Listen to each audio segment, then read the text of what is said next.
aman beni, aman beni.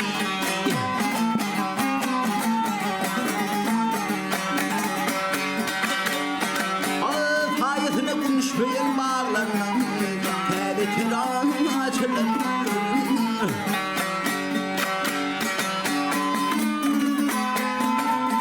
Ben bilmedim bu bağların bahçesi var, narı var. Yavrum, narı var, hay narı var. Her kimsenin ömrü layık yarı var, yarı var.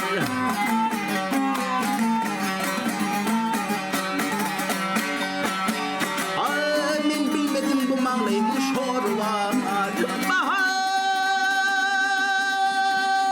Ben bilmedim bu mağlaymış hor var. Yardan ayrana gelin.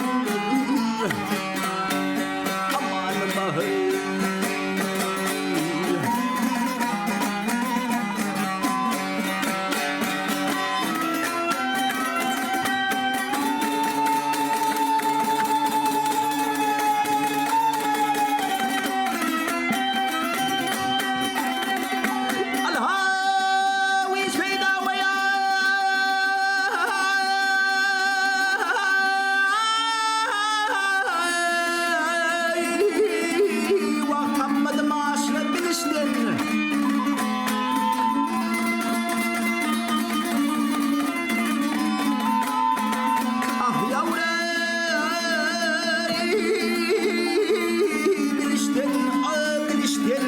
Yaman honu kurduğun kardeşlerim.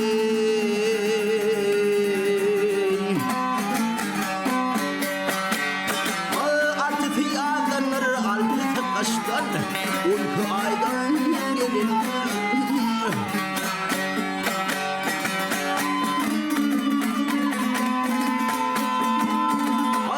Kanatılıyor kayıp kayıp uçmana yavrum.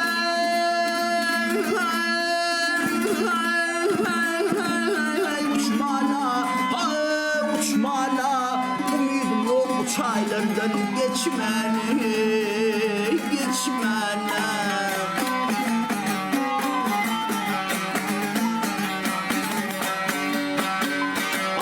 Hem radyerin çebilin uçmana,